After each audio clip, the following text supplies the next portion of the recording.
Ratnatamba Jaya Panchadihari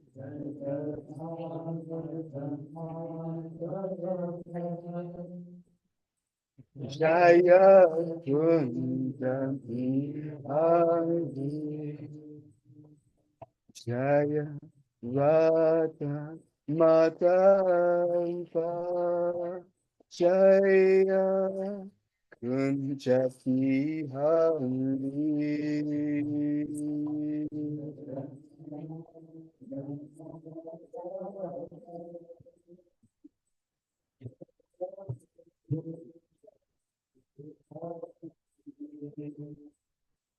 Jaya Gopi Jana Balamba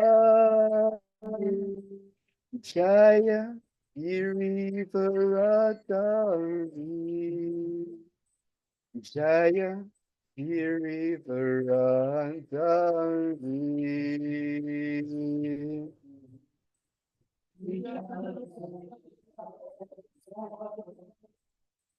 Jaya Girivaradari Jaya Girivaradari Jaya Gopi Jana Valamba Jaya Girivaradari Jaya Girivaradari Jaya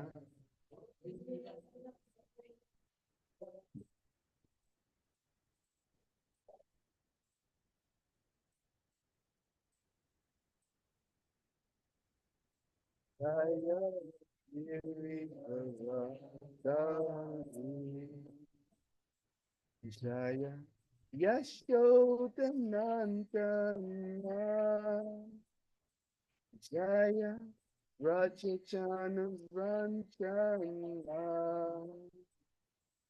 Jaya Rajachana Ranjana Jaya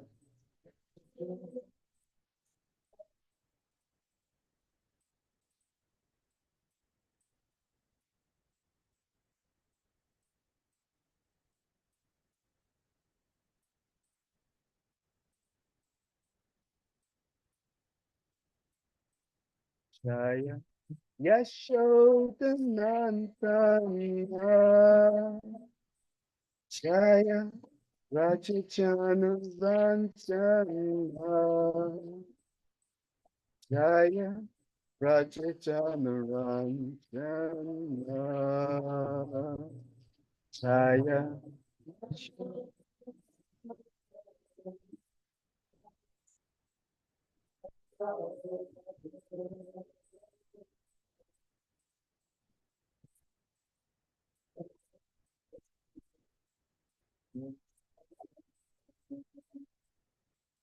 Jaya Yamuna Tiravana Jaya Jaya Kunjabi Hari Jaya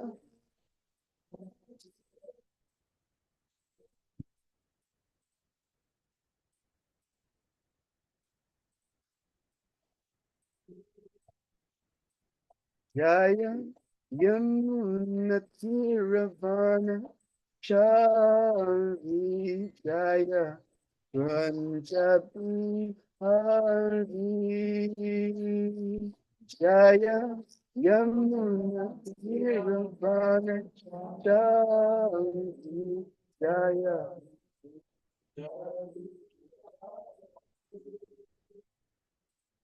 Jaya Ratna Ganga Jaya Kunjanti Hari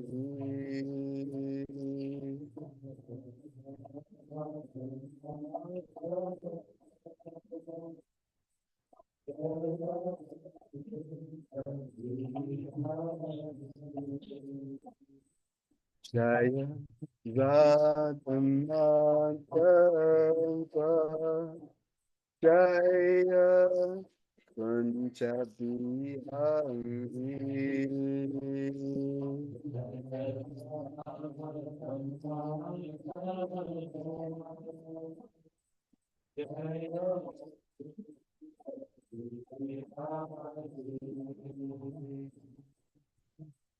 Hare Krishna, Hare Krishna,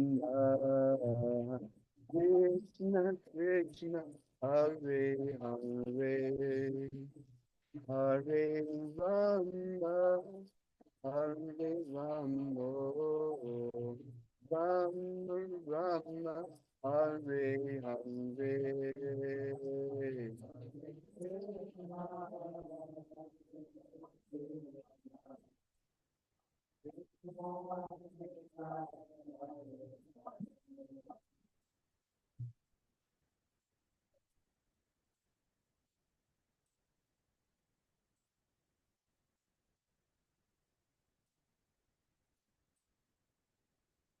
Hare Krishna, Hare Krishna, Krishna Krishna, Hare Hare, Hare Rama, Hare Rama, Rama Rama, Hare Hare.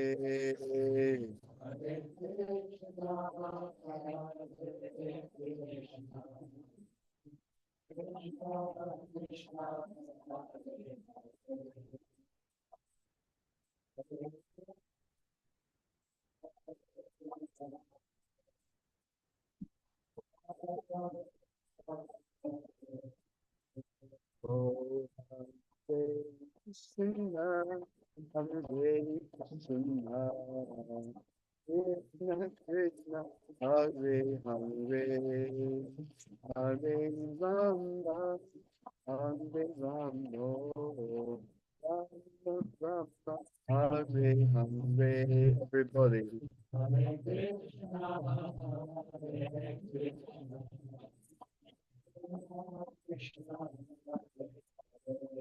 everybody.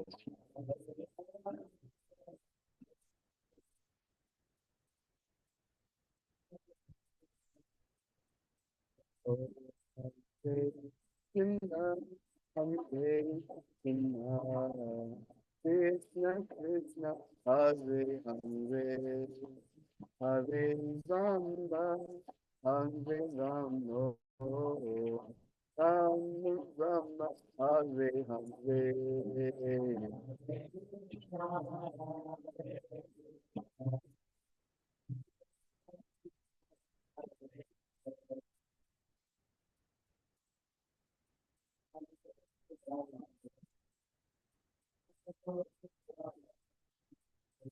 Oh, Hare Krishna, Hare Krishna, Krishna Krishna, Hare Hare, Hare Rama, Hare Rama, Rama Rama, Hare Hare.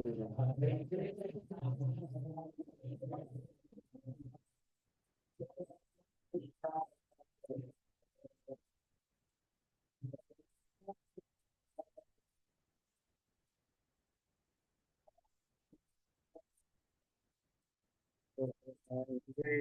Krishna, Hare Krishna, Krishna Krishna, Hare Hare, Hare Rama, Hare Rama, Rama Rama, Hare Hare.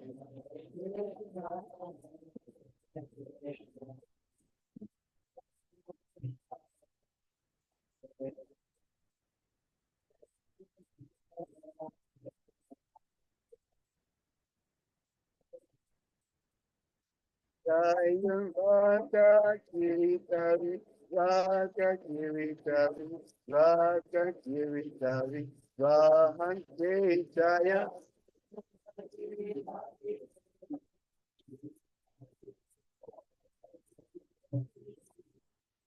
Jaya Gorangitai, Gorangitai Jaya, Gorangitai Jaya, Gorangitai Jaya.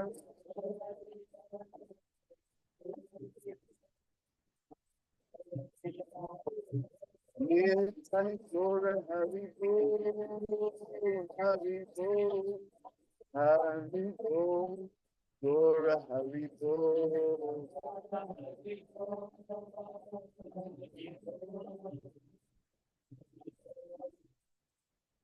Nitai Gora Haribo, Haribo, Haribo, Gora Haribo.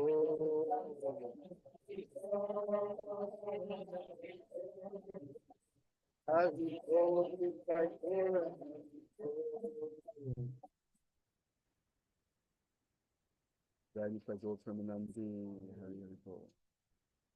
Okay, so what I'd like to do to enter into this topic of determination in Krishna consciousness is to read from it's a famous verse. I think all of you will be familiar with this verse of the Bhagavad Gita, chapter 2, text number 41. It's a famous verse about intelligence, and we'll use this to enter into our discussion. Before we do, we'll just say Om Namo Bhagavate Vasudevaya. Om Namo Bhagavate Vasudevaya. Om Namo Bhagavate Vasudevaya.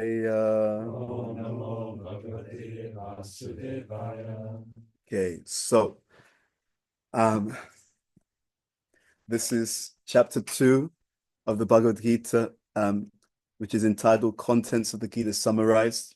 We'll read the verse, some of the purport, and then we can discuss a little bit around determination, obstacles in Krishna consciousness, and most importantly, how we deal with them, right? What we can do about them as well. Okay, so I'll read the Sanskrit, and then we'll get into the translation and so on. Vyavasatmika buddhi ekeha kurunandana bahusakha hyanantascha buddhayo vyapasayanam. I'll go straight to the translation and some of the purport. So, translation and purport by His Divine Grace Srila A.C. Bhaktivedanta Swami Srila Prabhupada Ki Jai. Those who are, so this is Krishna speaking to Arjuna. He says, those who are on this path are resolute in purpose, and their aim is one. O beloved child of the Kurus, the intelligence of those who are irresolute is many-branched. Purport, or some of the purport. A strong faith that by Krishna consciousness one will be elevated to the highest perfection of life is called Vyavasatmika intelligence. The Chaitanya Charitamrita Madhya Lila, chapter 22, text number 62, states, Shraddha Shabde Vivas Kahe Sudrida Nischaya Krishna Bhakti Kaile Sarva Karma Kritahaya.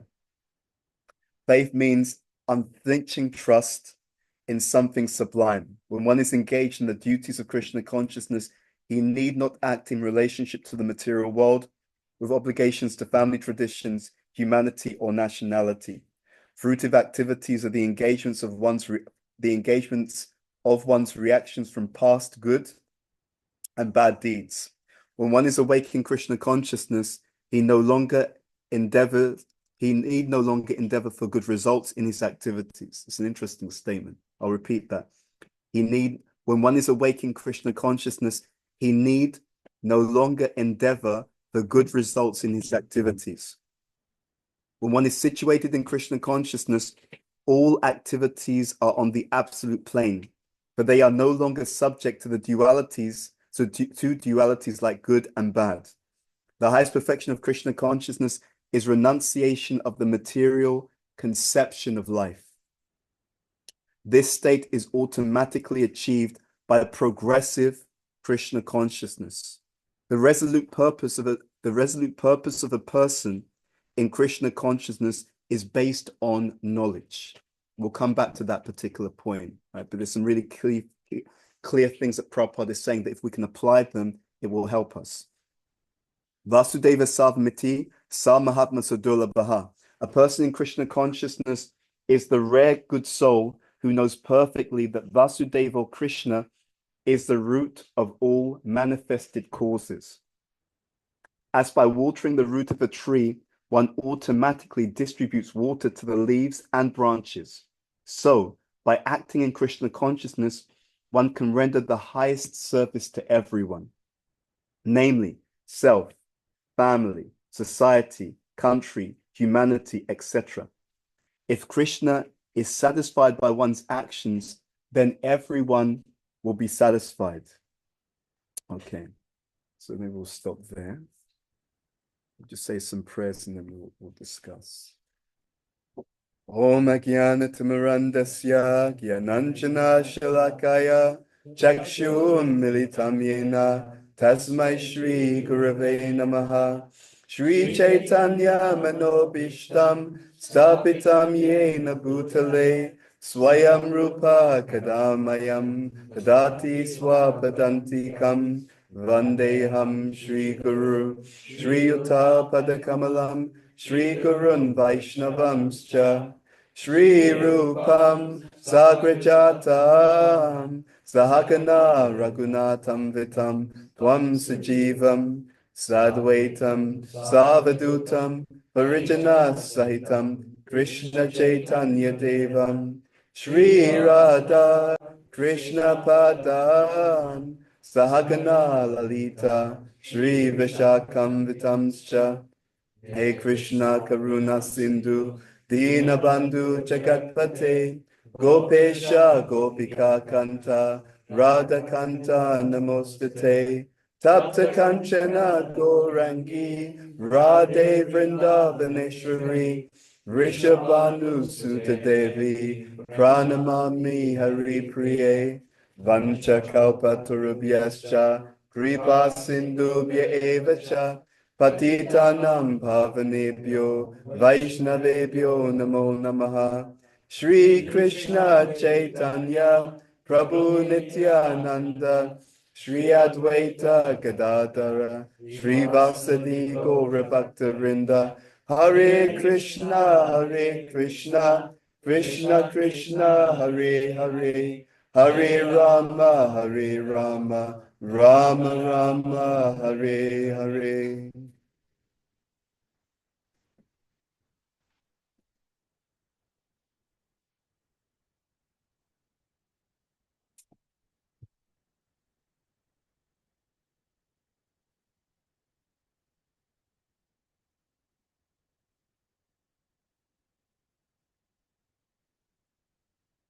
Okay, so I want to begin by saying it's real pleasure to be around all of you. I know we haven't been together for some time. Um, this topic, determination in Krishna consciousness, it's actually something I think about a lot, and it's for a number of different reasons. We'll also touch upon what is said in the verse. I had a call with a devotee. Oh, let's go back. It was about a week or 2 weeks ago. I had a call with 3 different devotees, and all of them in there's some challenging situation. And it got me thinking about my own life in Krishna consciousness, and also thinking about the different dynamics that we go through as devotees, and what we can do about them, what guarantees success. Some of us we've been practicing for some years, and it's always fascinating to me that we see some people carry on with determination year after year. We also see some people who stop practicing, right? And on one level, we could say, well, they went through different challenges. True. But there's always something deeper to that. If it was just a question of people going through challenges, everyone goes through challenges. If it was just a question of difficult challenges, right? So someone's gone through something more than another person, you would think, oh, because their challenge was harder than this other person's, that's why this person stayed and this person left. But we also see that that's also not true. Because some people go through very, very difficult challenges, and not only do they stay, they excel. Some people go through much objectively lesser challenges and they're nowhere to be seen. So how do we understand this? Right? How do we how do we look behind the curtain and how do we see what's the context to this? What was the backdrop? It's very, very interesting that I was listening to a class by my spiritual master, and he said something which I was sharing with someone yesterday. It's very interesting that actually our Krishna consciousness is very, very unique and different for each and every one of us. And there's a reason for that. There's some things that we did wrong in the beginning stages of our Krishna consciousness that we were allowed to get away with. That sounds really strange to say, right? Because our general understanding is the process is the process. You do something wrong, you pay a price for it.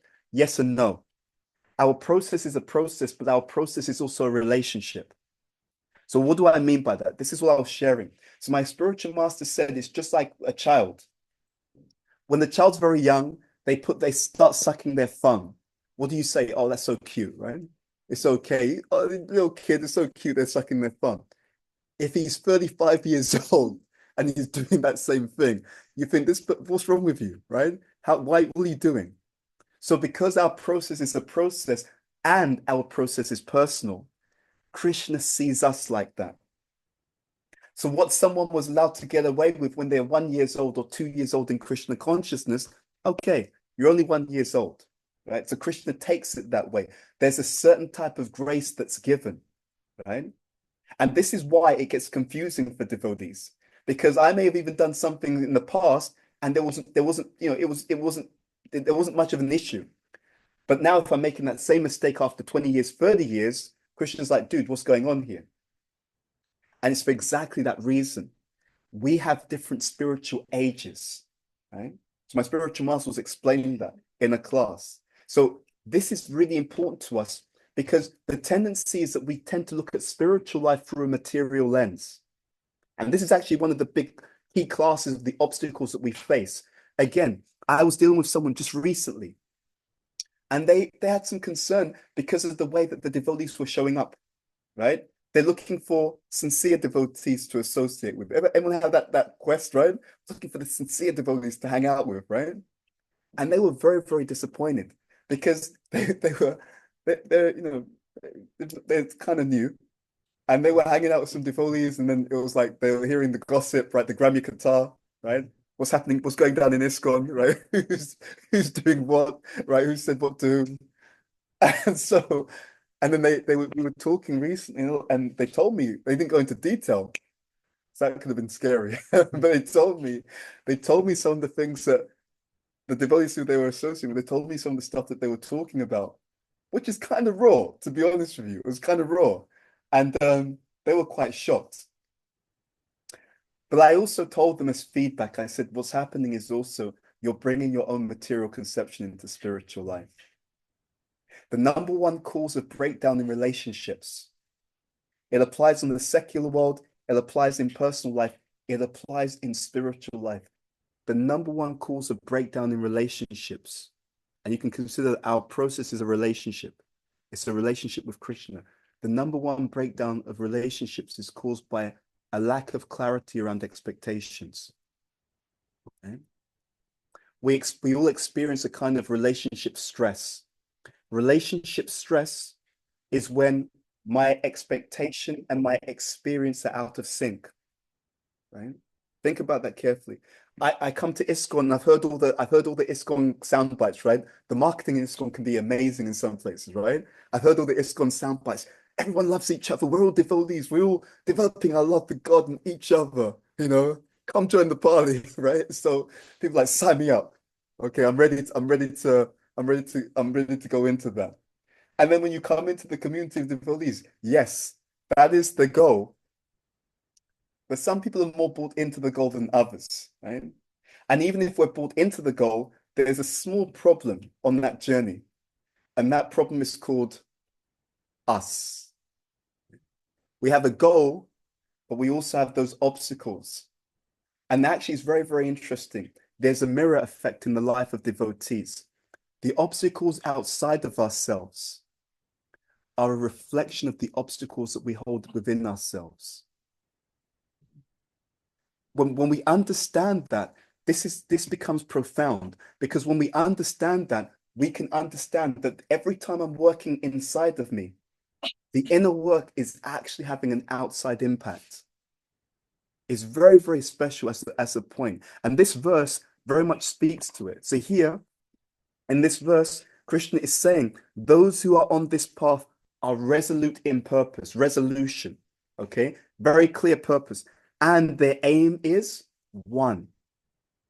Now, when I look at that, to be very honest with you, I often struggle because I know the way that my mind works. Yeah. I was giving a class yesterday, and I told some of the devotees, I said that my spiritual master, the day I got initiated, he said, but to Eddie, he wants to know everything, right? And that's true. That's actually true because I know he's able to read people very well. The way my mind works, it goes everywhere. I'm looking at like everything. How does this connect to this? So my mind is interested in a million things. Not just interested in a million things. I'm interested in a million things. I'm interested in how those million things are all connect to each other. That's the way that my mind works. Here, it's saying something different. And this difference is a very, very powerful and practical difference. There was a seminar I was listening to, and it was called Scriptural Study and Preaching. And in that seminar, the Prabhupada disciple, he made this point. He said that everyone should read. He said, but if you have a very active intelligence and you don't read, he said, your mind will send you to hell, right? And I understood what he meant from practical realization because I understood that with me, when my mind isn't reined in through reading or cultivating spiritual knowledge, it's like a web. It wants to connect to everything and every situation and bring everything together. But there was a deeper understanding from this particular verse that started to become clear to me. That there's a functional reason in Krishna consciousness why we need to have our aim as one. And it relates to this topic of sankalpas, right? So who's heard of this term before, sankalpa? Okay. So here, resolution, right? They are resolute in purpose. Sankalpa, it means a determination. Now, sometimes on an external level, we may think it means goal setting, right? I set a goal. It doesn't mean that. It's something much more subtle and different.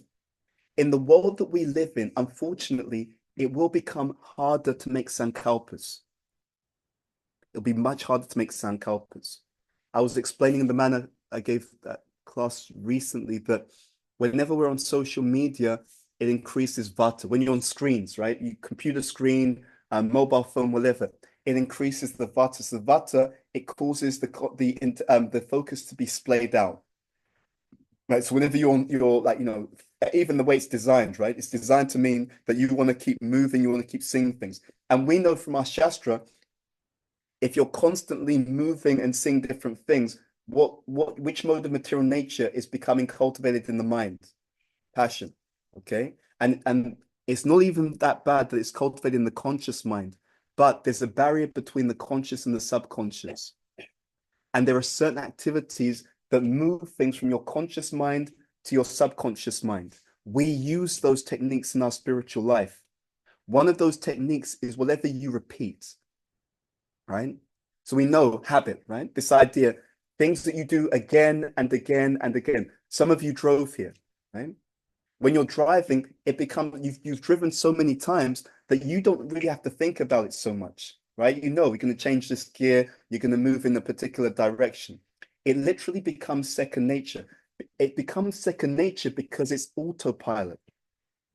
It's in your subconscious mind, so you don't have to think about it. So what happens now is that you can be having a conversation while you're driving, right? Because a small part of your mind is there doing the driving, and it knows it so well that you free up some capacity to do something else. It's because it's moved through the conscious mind through to the subconscious.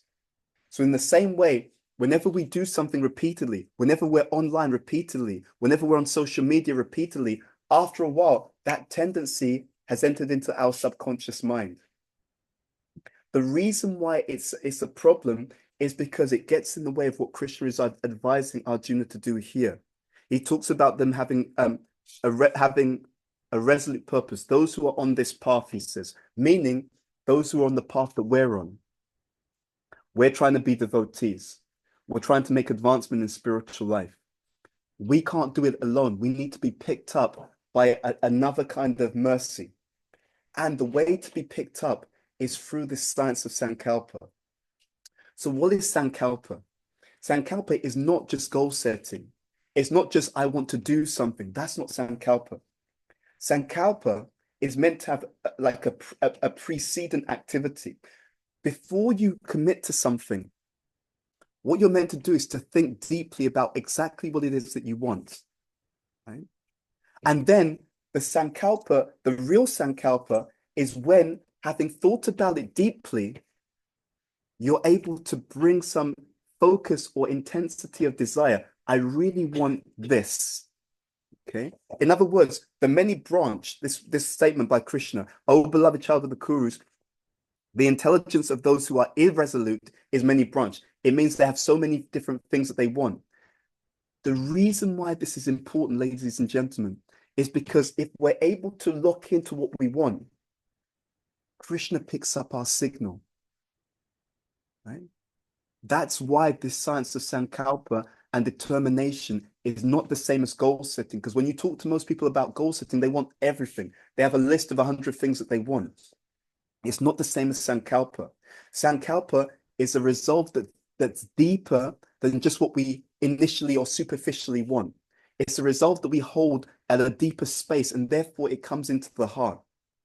And it comes into the heart because Krishna is in the heart watching what we want. I had so many experiences like this when I first came to Krishna consciousness, when my mind wasn't so many branched, and I had more clarity on exactly the things that I wanted. I noticed, and I'm sure some of you have noticed, that things start to move in your life because you're clear on what you're looking for, right? It's just like this. We all have friends like that.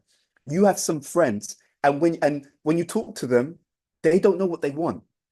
And you're trying to help them figure it out, and they don't know what they want. And so you talk to them, and they don't know what they want. And you give them options, and they still don't know what they want. And then you think after a while, right, come back to me when you're ready, right? Come back when you figured out what you're looking for. And the reason we say that is because once you've figured out what you really want, then we can do what? We can make the plan, we can help. That psychology exists in us because that psychology actually exists in Krishna. So a real Sankalpa is not just we have a few goals, or I want to do this, I want to do that. There's some real, it's literally sometimes described as an intention. I've thought deeply about it. And having thought deeply about it, I'm actually clear. This is what I want. And when there's clarity, it's like having a strong signal, right? So sometimes when you're trying to even go online, you can't get online because the Wi-Fi signal's not strong, right? So even someone's trying to talk to you on a WhatsApp call or whatever, you can't quite hear them. It's not that there isn't a signal. The signal's not strong. That's the problem. So with us in spiritual life, we can have an incredible different experience in spiritual life if we're able to make our signal strong, our spiritual desire, our spiritual intention strong. Now, there are some things which lend itself to that, and there are some things which go away from that. We'll come to that in a moment. But some examples of sankalpas that we experience in our spiritual life. Prime example is initiation. Okay. So when we go before the spiritual master and we make those vows, it's actually a sankalpa. It's a resolve, actually. Now, let's be very honest. Is it that everyone is able to follow those vows? Or let's say everyone is able. That's the wrong question. Does everyone follow their vows? Yes or no in our movement? No. Right? This sankalpa, it relates to that. It relates to that. Here, when we read the purport, Prabhupada makes the point. The resolute purpose of a person in Krishna consciousness is based on knowledge. He actually says that as a sentence. So you can take it very superficially and think, yeah, I know the philosophy, that's fine. Wrong. Wrong. Knowledge is stored in different places. There is knowledge which is taking place on a more conscious level, and that's important. There's a value to that. But the journey of knowledge is actually meant to come here. the knowledge has to become crystallized and realized. And we have some experience with that also. Just like, so some of you in the room, before you came to Krishna consciousness, you ate meat, right? But your knowledge of having vegetarian food is not superficial. It's not just, yeah, it's a theory, but actually, whenever I see meat, I still want to drink, I still want to eat it. It's not like that. For many of us, as a very clear example in our own lives, what happens is not only do you have the theoretical understanding, but because you have real experience, because you have a depth of experience, vigyan, deep knowledge, deep realized knowledge, you don't struggle to say no to meat. It's not something that you have to kind of use your willpower to say no to. When you see meat, you just think, that's a dead body. There's no way I'm putting that dead corpse in my mouth. It's not going to happen. Yeah. So this knowledge that's being spoken about, which helps us to be resolute in purpose, is the knowledge that has become matured through practice, through experience, and it sits in the heart. And a sankalpa is empowered by that depth of knowledge, not knowledge, depth of knowledge. And a lot of what we do in Krishna consciousness is an act which is trying to give us these deep impressions. These deep impressions which make for a very strong signal. And that strong signal is picked up by Krishna. There's a very famous saying that when you commit to something, then the world moves to support you, right? This is a debate that devotees often have, right? BBD, can I use the secret, right? Can I visualize what I want? Because Oprah said that she did it and she got what she was looking for, right? So maybe I could use the same technique and I'll go back to Goloka Vrindavan, right? Yes or no? Yes and no. The spiritual equivalent of the secret is that you have a deep intention. That deep intention is now perceived by Krishna. And because it's perceived by Krishna and you're clear on what you want, he picks up your signal and then things move in a particular direction. That doesn't mean it's going to be easy, right? But it means that he'll facilitate that, especially our spiritual intentions. Yeah. So because we understand that Krishna is in everything, because we understand that Krishna is in every single atom, he's in the ether. Who was speaking, and myself and Rajanath Gopal were talking about this.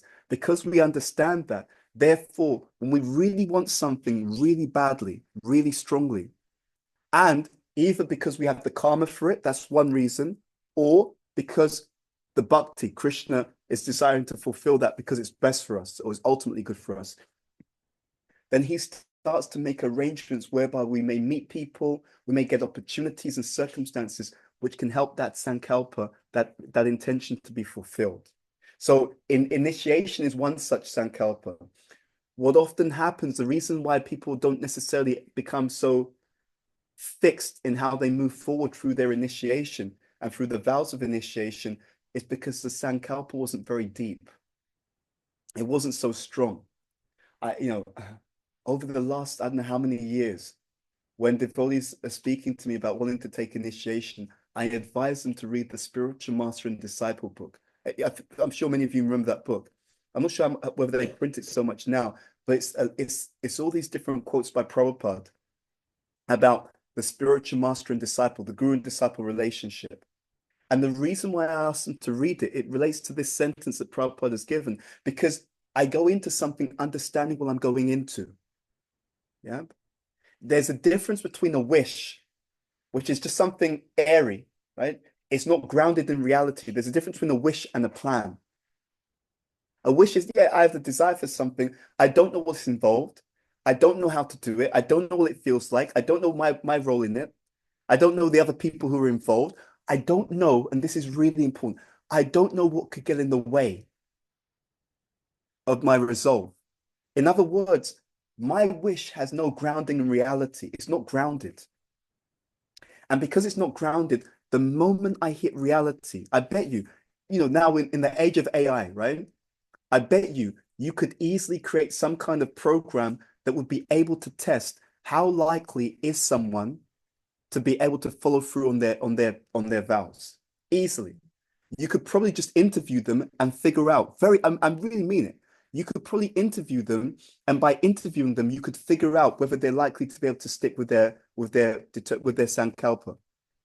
Because the deeper the understanding, the more grounded it is, right? I know what I'm doing. I know why I'm doing it. I know what can get in the way. I know what I know about myself. I know my weaknesses.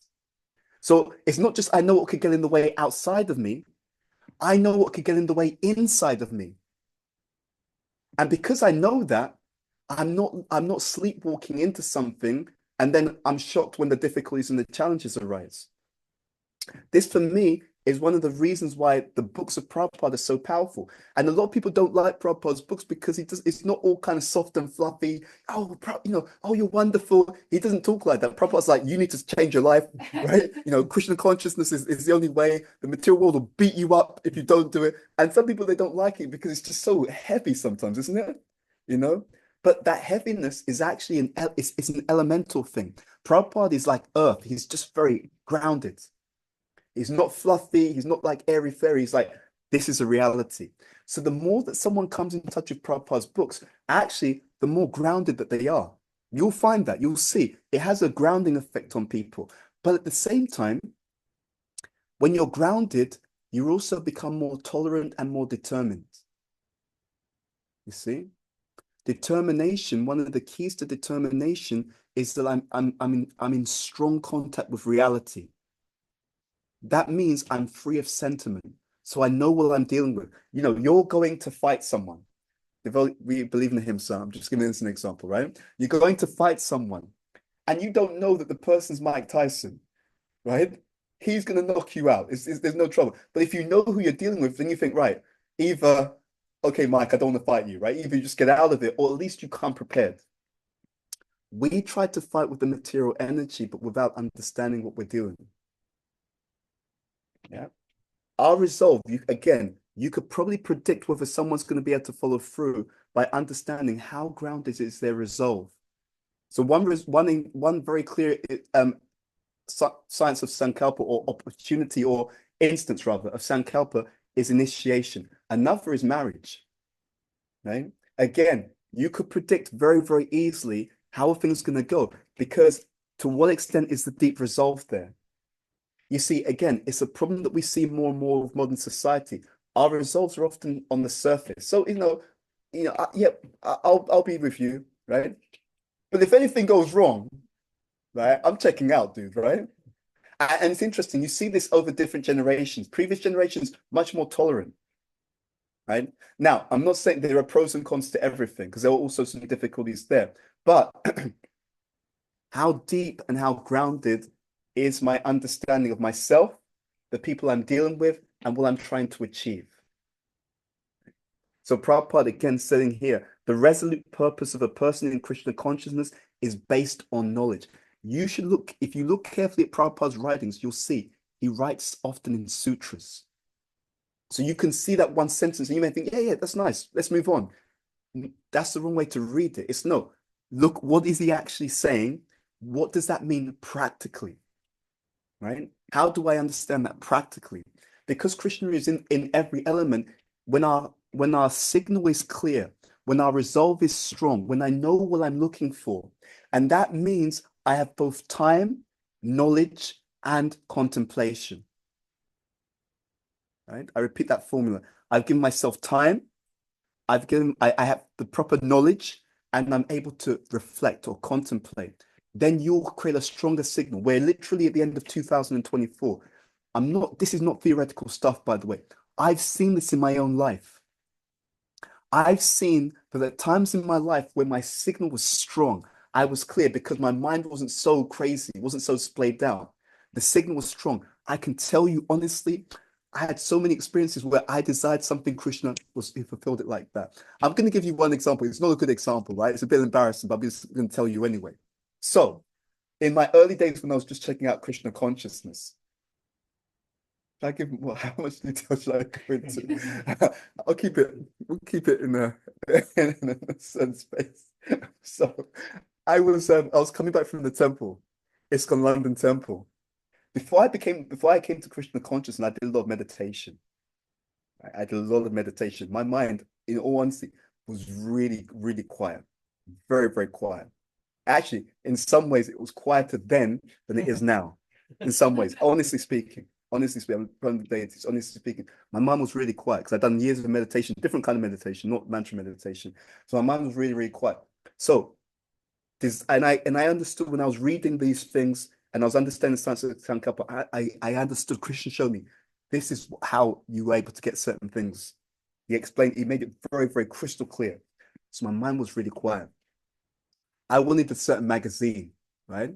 There's a particular magazine with a particular image, right? So um, nothing illicit, by the way, nothing illicit. Let's just it was not illicit. So so I there's a certain magazine I want, there was this particular image. And I remember I was coming back from the temple. I actually took a bus. I got back to the area that I live in. I went into so when I got off the bus, so the bus came up, and to my left there was a newsagent. I went into the newsagent, and it was just unconscious. I went over to the shelf. I picked up a magazine, opened it. The picture I was looking for was there, like that. I had do any of you know Vasudev? You know Vasudev, right? So because we studied together. So he and some other friends, they came over while we were at university. And so we were playing some kind of game. And I kid you not, just tell you how this goes. It was some kind of board game. And I can't remember if it was mine or if he brought it or anyway. But what would happen is you had to throw some dice. And so I would hold the dice and I'd desire a certain number through the dice. The exact number that I was looking for would come up. And it happened more than once. I'm saying this in front of the deities, right? So if I'm lying, I'll get a reaction. It happened more than once. And it was all related to this. And I understood years later. I didn't understand. At the time I thought, wow, it's really cool. But I thought I should, maybe invite, invest in some stocks and shares. Maybe that could set us up for life. I didn't take the opportunities. That's a mistake. That's a mistake. But years later, I understood how it works, and therefore I understood what the devotees were going through. I understood that again, it's no one's fault, not to blame anyone, but often we're not the mechanics of the science are not explained. So yeah, Sankalpa, yeah, that sounds nice. Move on, right? Yeah, read books. Yeah, that sounds nice. Move on. Yeah, work out what I want. That sounds nice. Move on. But what we don't understand is actually, if the signal's clear, it's not you, but actually Krishna's moving because he's ready to facilitate. The wonderful example that's given, and this is really important also, it's not just I aim. Actually, to look at this symbolically, it's just like a bow and arrow. The sankalpa is you pull back the bow, right? Because you've got a clear aim. You know what you're actually looking for. So you pull it back. But then equally, the other important part is you release. So it's an intention, but it's an intention that goes before Krishna. And of course, what is our philosophy? Our philosophy is what Krishna tells Arjuna in Bhagavad Gita. Krishna says, you do your duty, but the result is down to him. And therefore, this statement that we read, that Prabhupada made, he says here, okay, when one is awake in Krishna consciousness, he need no longer endeavor for good results in his activities. Does that mean that devotees don't do some active practical service? Yes or no? It doesn't mean that at all, right? It doesn't mean that at all. It means that the devotees has to understand that actually our job is to do our best in terms of the offering. It's up to Krishna what he does with the offering. And sometimes he will accept the offering and he'll give us even more challenges. Yeah. How do we understand that? Because we say determination in Krishna consciousness, how to get through the obstacles. The obstacles are just like when we go to the gym. When you go to the gym, what is it that builds your muscle? It's the obstacles, isn't it? You're paying a company to go to the gym to be faced with obstacles because we intuitively understand that the obstacles are actually building our strength. That's what you do when you go to the gym, right? Wherever you go, whatever, gym that you've subscribed to, that's what you're doing. It's a very natural principle in life that actually my obstacles are the things that are making me stronger. Every time I do that, you do press ups, sit ups, whatever it is, weights, whatever it is, you're building yourself through resistance, through challenges. Now, what's really interesting for us, going back to this idea of knowledge, is that in many cases, I know what some of my obstacles are. Let's I'm not going to ask you for the specific details. Let's be honest. How many of you know one area where you know is an area that needs to be strengthened for you to have a more positive Krishna conscious life? How many of you know one area in yourself? Raise your hand if you know one area. Okay. All it requires is self-knowledge, right? With self-knowledge, you can know where you could be weak. Some devotees, I know one devotee who left the movement. And it was interesting because I could see what was going to cause this person to leave the movement. Actually, I was telling someone also, you can work it out if you're very, very honest. If you know someone really well, you can see you've got these qualities, they lend themselves to your Krishna consciousness, right? And you can see you've got these qualities may get in the way of you becoming Krishna conscious. I'm going to throw this out to you because I want to bring this to life. Well, first of all, who's seen that in other people as well? Who's seen certain qualities you think, right, that's going to get you, that could get you in trouble? Raise your hand, be honest, raise your hand. Okay. So without mentioning any names, right? Or phone numbers, anything like that, I just want to know, what have you seen? What are some traits that you've seen in someone else that you thought, yeah, that if you're not careful, that could get you in some trouble in Krishna consciousness? Yes. I see. One quality is that a certain person they need to like control like something, and they're not. They'll listen to like outside ideas, but they actually just they like, still want to do their thing, control that particular thing, what they're doing. Absolutely. So anyone else know? I know devotees who are like that. Definitely, like, dude, just calm down, right? They want to control way too much. They want to control their life and your life and everyone else's life. It goes way beyond. Now, absolutely true. Absolutely true. That controlling tendency can cause an issue. It's interesting. As we go through this, I also want you to think about this point. Actually, I want us to look through this because I discovered something really interesting in my own life and in the life of literally all the devotees. I heard it from my spiritual master and I always saw it. What I saw was that actually every kind of issue causes a certain kind of reaction. You see? So you can also work backwards. You can reverse engineer. One devotee, he spoke to Radhanath Maharaj, and something that happened to him, which was he was really humbled. And when he told Radhanath Maharaj what had happened to him, Radhanath Maharaj smiled and laughed and said, "Were we thinking that we were very special?" That's what he said to him. And I could understand, yeah, of course, there's a connection. If I think I'm very special, that means I've got what begins with P. I'm proud, right? I think, oh, yeah, I'm really special. And if I'm very special, in order to help me, Krishna has to do what? He has to help me to become humble. So if something happens where I'm humiliated, I can understand it was a reaction to my pride. You see how it works? There's a relationship between these things. It's not random. It's not like something random happened and it shouldn't have happened. And why did it happen? Krishna Avatar and I was speaking earlier. And I'll be honest, when he said it, I thought, this dude's actually really sharp because he talked to me about how we can have a tendency to overgive. And I was telling him I had this chronic fatigue and it was for pushing my body a bit too much. And I thought, yeah, because it's exactly that point. If you have this thing where you overdo it here, you're likely to get this kind of repercussion in your life. You know? So what Krishna does with all of us is a language. That language of cause and effect. If you understand, and this is, by the way, the real meaning of Sambandha. Devotees think Sambandha has just one meaning. You're wrong. That's not true. Sambandha is not just the knowledge of relationship. Sambandha is the relationship between the knowledge. It's how everything connects to everything else. So Sambandha Gyan, literally the knowledge of relationship. Sam means all. Bandha means to bind. Gyan means knowledge. That knowledge which binds or shows how everything is connected or related. And of course, the highest level of Sambandha Gyan is the knowledge of our relationship with Krishna. But there are so many other levels, you see?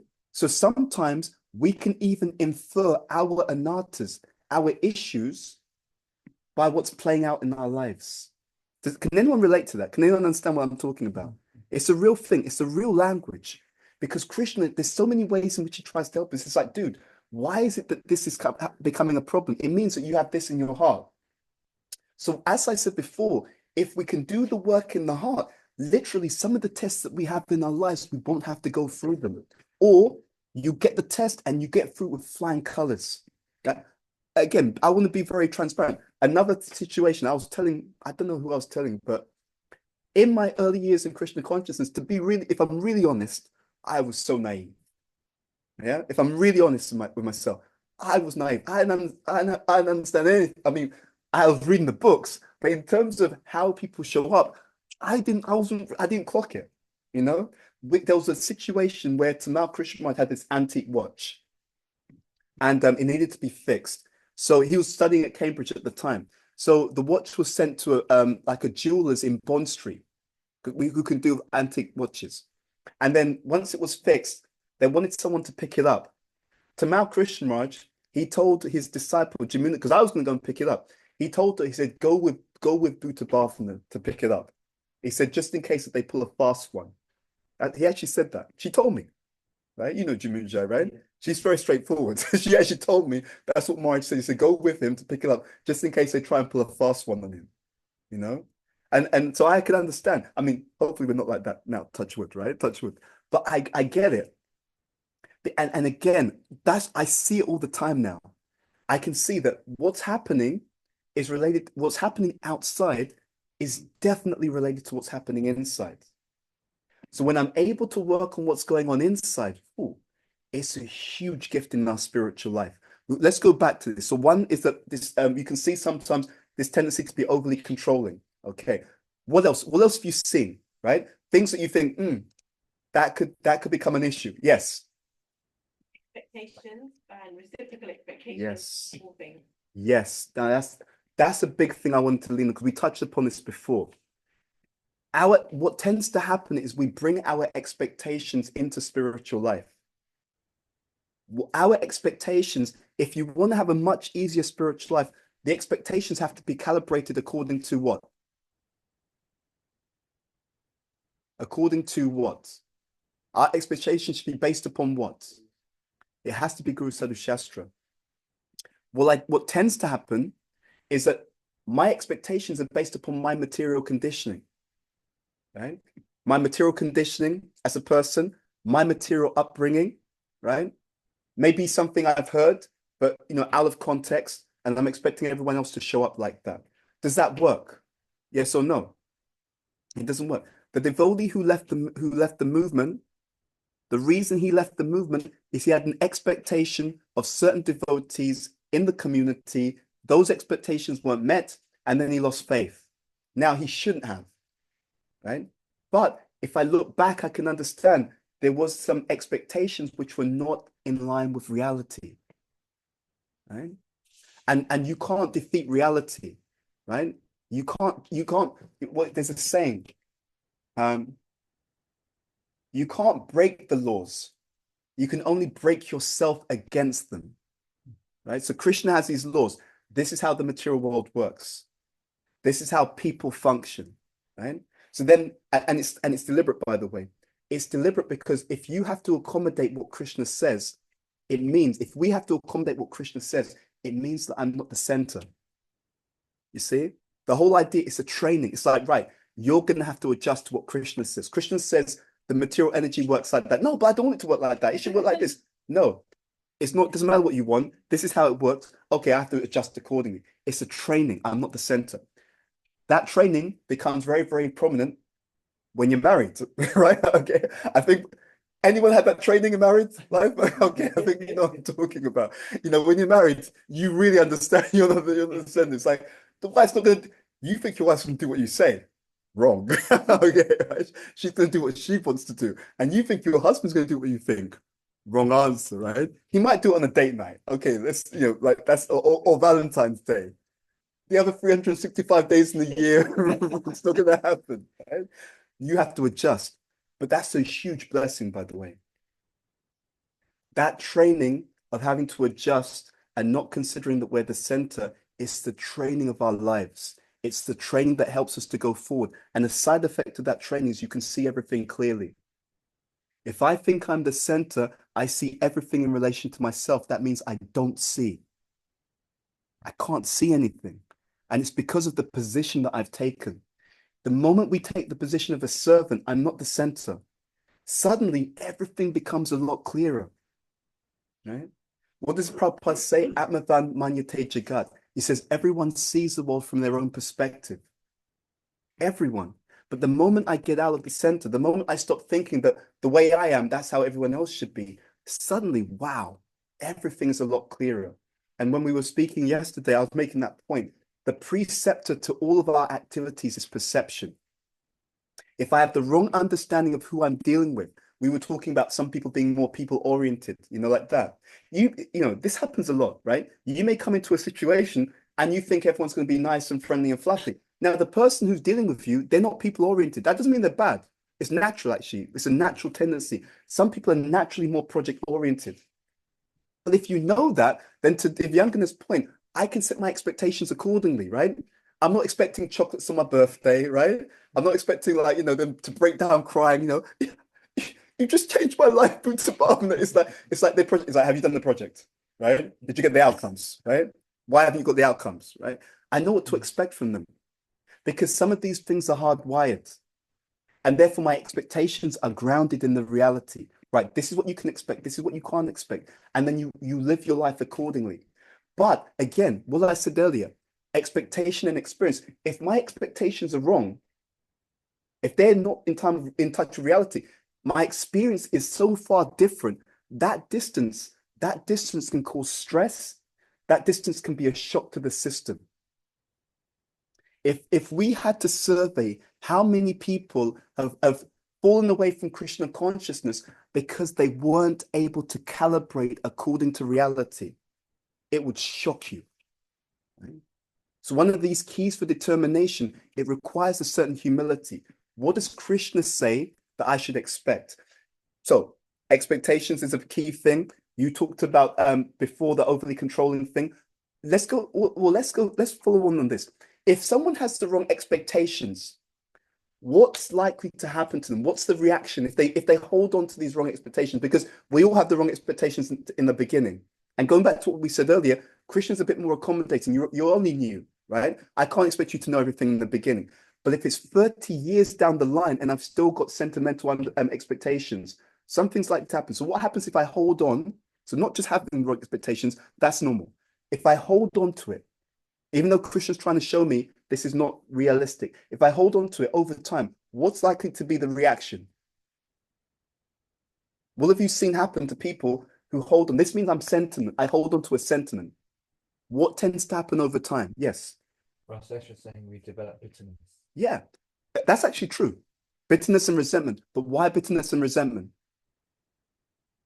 Why do we develop? I hold on to the wrong expectations. I end up becoming bitter and resentful because, yeah, exactly. But it's not the disappointment. I will say I'm disappointed with that person or that person. No, I'm disappointed because I had the wrong expectations. I'm out of sync with reality. You see? And Krishna, because he's kind, he'll give me many, many opportunities to recalibrate. But if I insist on not listening, if I insist on not taking it seriously, if I don't hear, as I said at the manor, if we don't hear, you have to feel. You had the experience, right? I had the experience many times, right? You don't hear, so you have to feel. You're going to learn the hard way, right? So again, it's a great opportunity for us. So expectations controlled. Who else? What else have you seen? Some trait that oh, if that doesn't change, it can be a challenge. Yes. Yes. Yeah, exactly. So this is really important. I found in my spiritual life that if I actively go looking for feedback, it's much less painful actually than having to learn through experience, right? Because often people can see. Now, with feedback, there is a little nuance to it, which is they have to feel that if they tell you the truth, you're not going to be upset with them, right? I've had situations in Krishna consciousness where they've always said to me, you can just tell me straight. And I'm like, are you sure about that? Because you don't know what it's like if I speak very, very bluntly, you know? And they were like, no, you can just tell me straight. So it was my fault actually. I believed them. It was my fault. And I said, right, you told me to just tell you straight. And I started to be very, very blunt, and they were not happy at all. I'll be honest with you, they were not impressed at all because I think they had their idea of BBD is going to be direct. It's just me be nice and still, yeah, like speak to me a certain way. But I just spoke, but my idea of direct is different to their idea. So when they told me, you just tell me straight, I thought, you sure? I asked them, no, I can take it. Right. Went in straight.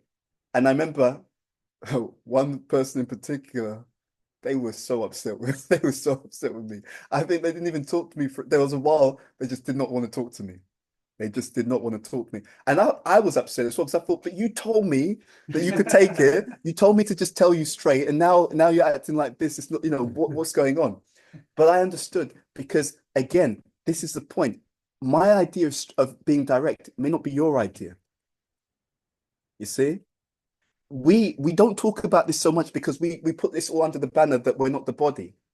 But do devotees show up differently based upon their cultural differences? Yes or no? Absolutely. The devotees show up differently based upon their age, right? So in other words, looking at, let's say, Prabhupada disciples versus younger devotees and how they do things. Yes or no? Absolutely.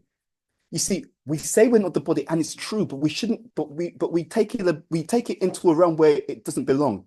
We say because we're not the body, there's no differences based upon bodily experiences. That's not true. We're not the body is an existential reality.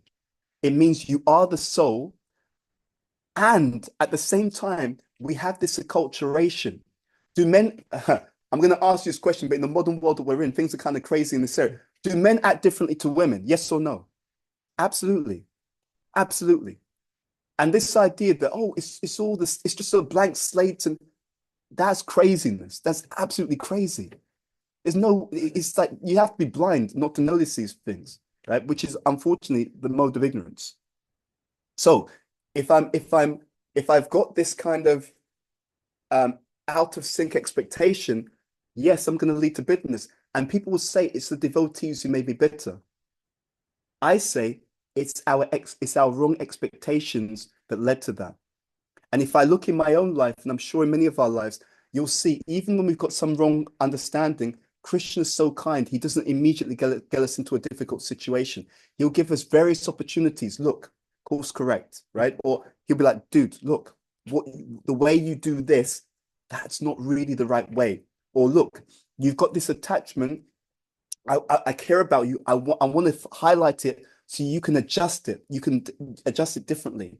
But what often happens in the life of a devotee is we see the signals. Krishna's trying to tell us again and again, but we don't want to accept it, and therefore things then become escalated. They become a bit more intense before we actually understand, oh, okay, that's true.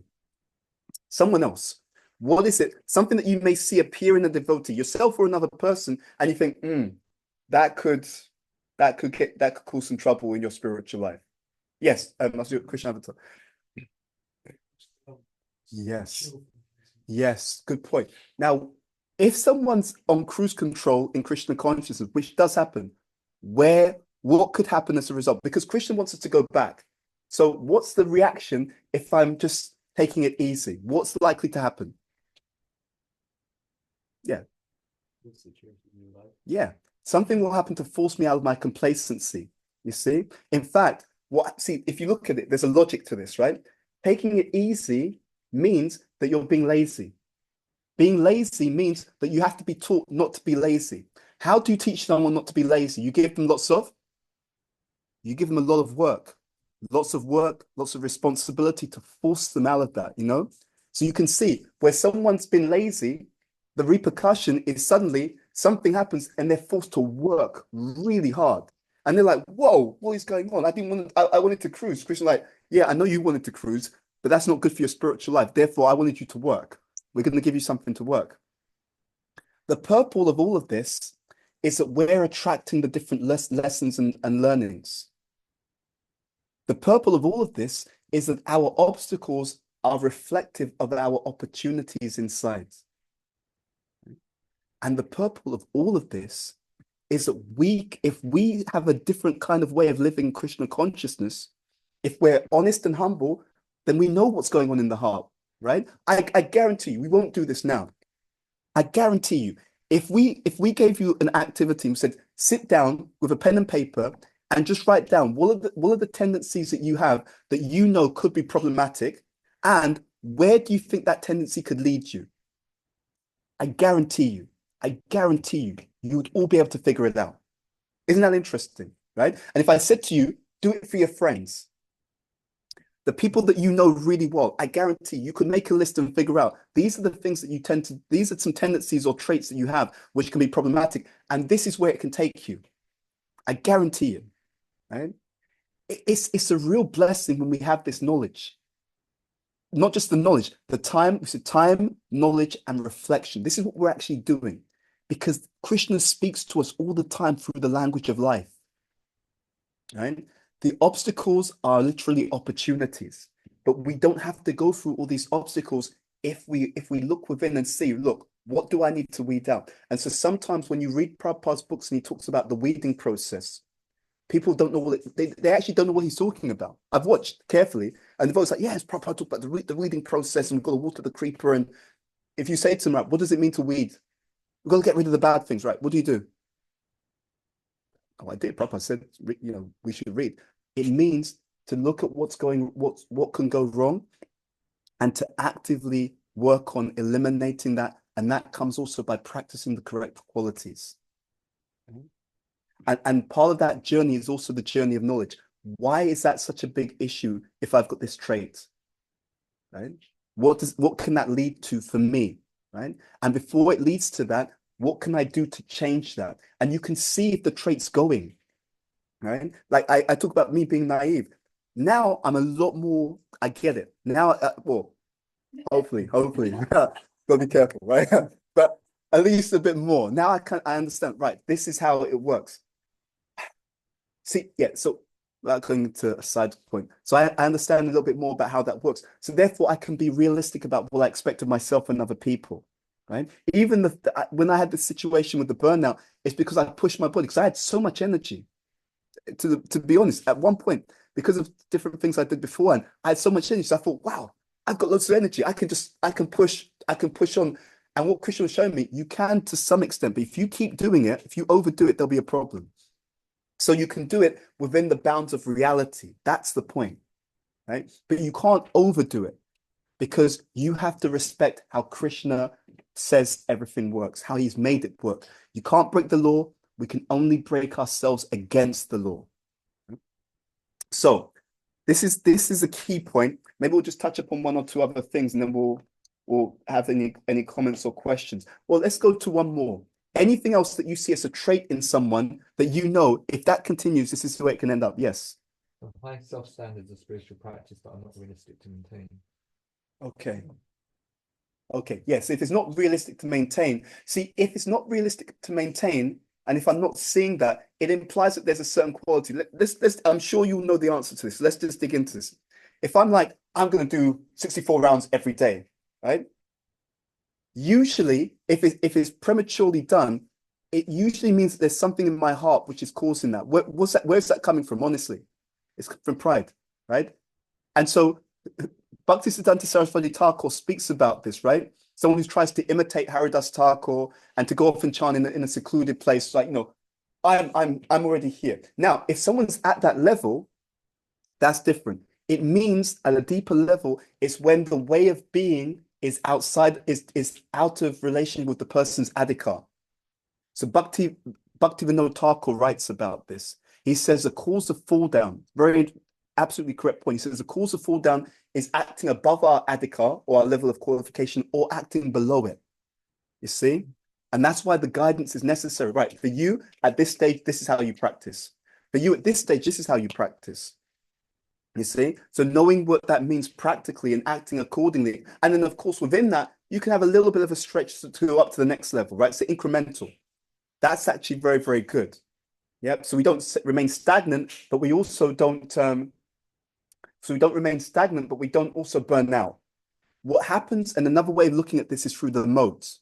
Mode of goodness is when I'm acting accordingly, but with an aspiration to go up.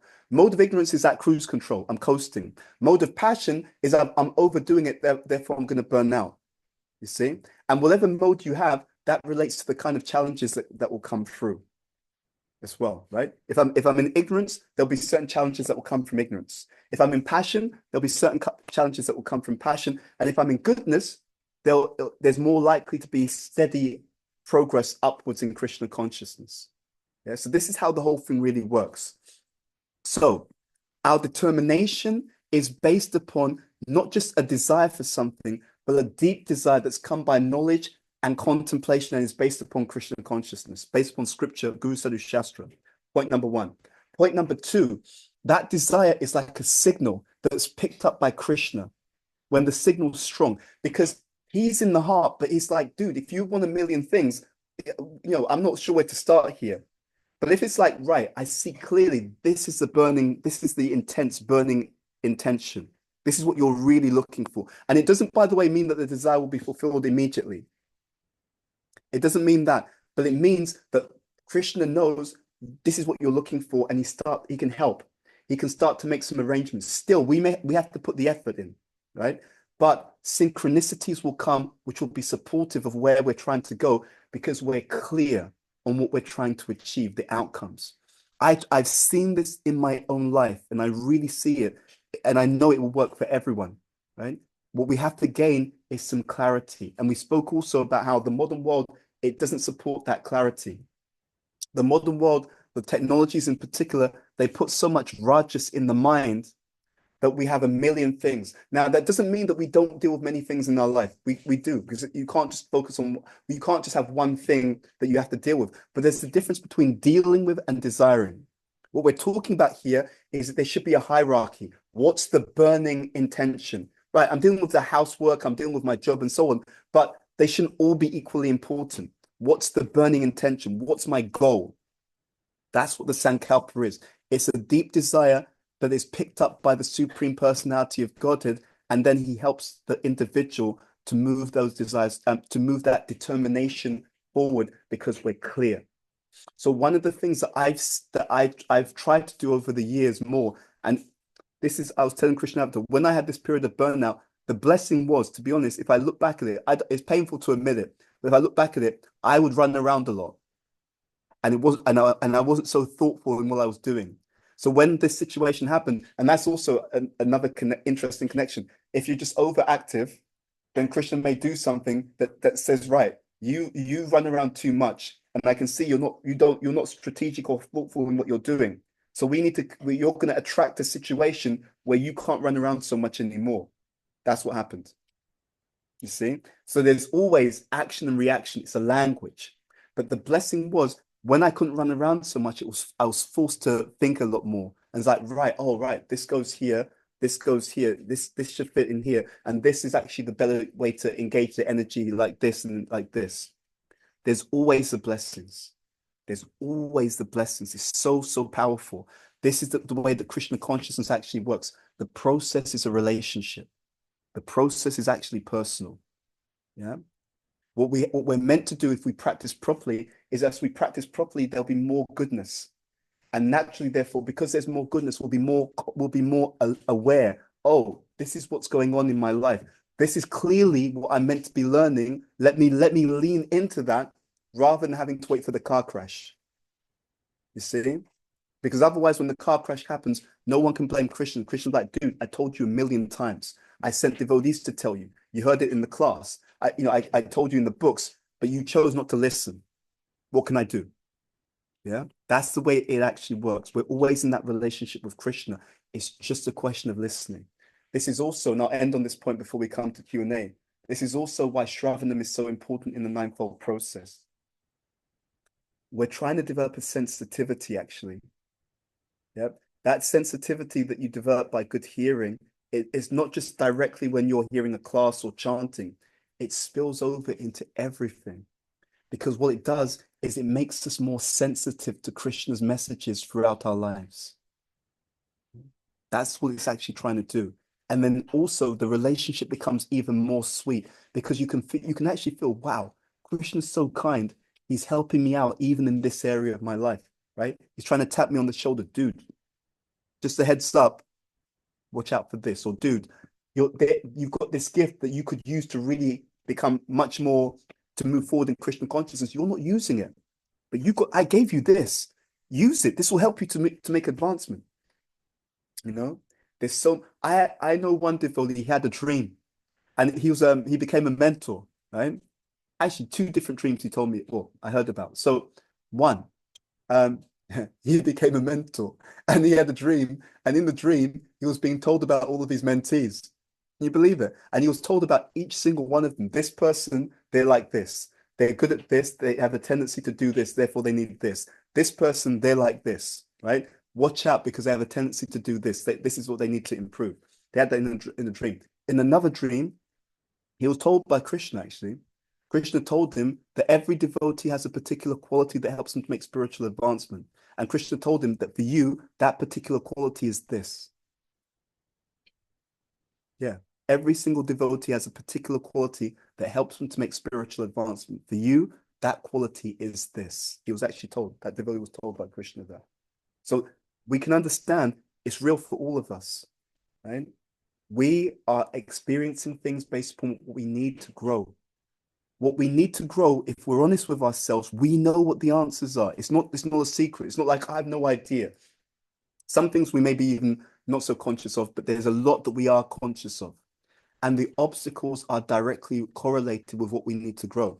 I now look back at it and I think even when I first came to Krishna consciousness, the challenges I had with my parents, they were good for me, right? And it was also because I just wanted to just go along with the flow in terms of what my parents wanted. So it's like, right, we're gonna have to get, that's something we're gonna have to fix this well. So we're gonna put you in a situation where you'll learn to have some more of that detachment. I remember I read that one evening. I came home from the temple. It was in Bhagavatam, first canto, I think it was chapter 7. There's a purport where Prabhupada is talking about how sometimes a devotee gets some challenges in the family to cause them to become detached. It's actually, Prabhupada writes in the purport, I think first canto, chapter 7 in the purport there. So all these things are real for us, but it's a great opportunity because Krishna's always there. He's always kind and he's always willing to reciprocate if our resolve is strong. So one of the things I'm trying to do for myself is to see, how do I make that signal stronger?